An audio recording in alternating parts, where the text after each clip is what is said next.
નાગનેશ ગામની દોઢક મહિનાથી રજૂઆત હોવાથી ખેડૂતોની રજૂઆત હતી. વારંવાર આ રેન્જ આઈજી આરએફઓ બોટાદ તથા રેન્જ રાણપુરને કચેરીને જાણ કરવામાં આવી હતી. આખરે 6-7 દિવસથી 10 દિવસથી પાંજરા ગોઠવેલા હોય અને રાણપુરના ફોરેસ્ટ અધિકારીઓએ જે જહેમત કરીને દીપડો પાંજરે સુરક્ષિત પુરાયો છે તે બદલ એમનો ખૂબ ખૂબ આભાર. અને ગામનો જે ખેડૂતોને ભયનો માહોલ હતો એ બધો દૂર થઈ ગયેલ છે. હવે કોઈ પણ પ્રકારની જાનહાનિ કે એવું કંઈ દહેશત જેવું છે નહીં. અમે લોકો રાત દિવસ છે ને પેટ્રોલિંગ કરતા હતા અને તેના પગલાંના નિશાન ખેડૂત પાસે બાતમી લેતા અને વારંવાર રાતના એને ખેડૂતોને સલાહ આપતા કે કોઈને રાત્રે એને ખેતરમાં જવું નહીં અને ગામના લોકોને સાવચેતી કરી અને ગામના લોકોને એ બાજુ આવવાની ના પાડી અને રાતના પેટ્રોલિંગ કરીને દિવસના બી કઈ જગ્યાએ જાય છે, ક્યાં રહે છે, ક્યાં પાણી પીવે છે એ બધું નિરીક્ષણ કરી અને આખરે પછી અમે પિંજરામાં બકરું બાંધેલું, અહીંયા બકરું ખાવા ગયો પકડાઈ ગયો.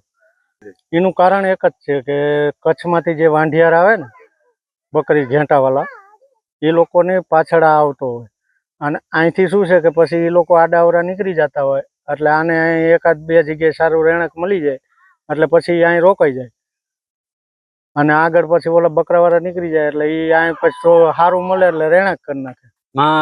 જ્યારે અમને પાકી બાતમી મળી, વિડીયો સામે આવ્યો ત્યારે અમે સ્થળ તપાસ કરી અને પગલાં જોયા.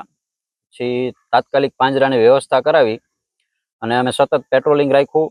પછી એના અવશેષો મળ્યા જેવું કે એની હગાર, એના પગલાં, પાણીના પોઈન્ટ ઉપર એના તાજા પગલાં, એ બધું જોઈ અને અમે જે જગ્યાએ એના તાજા પગલાં અને હયાતીના જ્યાં સબૂત મળ્યો ત્યાં અમે તાત્કાલિક પાંજરા ગોઠવી અને છેલ્લા 7-8 દિવસથી સતત પેટ્રોલિંગ, પાંજરા ઉપર મોનિટરિંગ રાખી અને અંતે અમારી મહેનતનું ફળ અમને મળી ગયું. આજે ગત રાત્રે વહેલી સવારે 3 થી 4 વાગ્યાના ગાળામાં દીપડો આખરે પાંજરે પુરાઈ ગયો.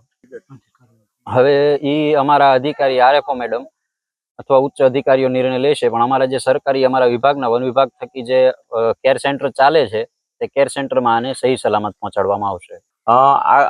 આગળની 6-5 તારીખના રોજ રાણપુર તાલુકાના નાગનેશ ગામે દીપડો હોવાની માહિતી મળેલ. સરપંચશ્રી દ્વારા એક જીસીબી ડ્રાઈવરે એમને વિડીયો મોકલેલ, આપત્તિના ગ્રુપમાં મૂકેલ. એના આધારે અમોએ ફોરેસ્ટને અધિકારીને સૂચના આપેલ તાત્કાલિક દીપડો પકડવા માટે કાર્યવાહી કરે, જેથી તેમના દ્વારા 7 તારીખના રોજ 2 અલગ અલગ પાંજરા મૂકવામાં આવેલ અને સ્ટાફ સતત વોચમાં હતો.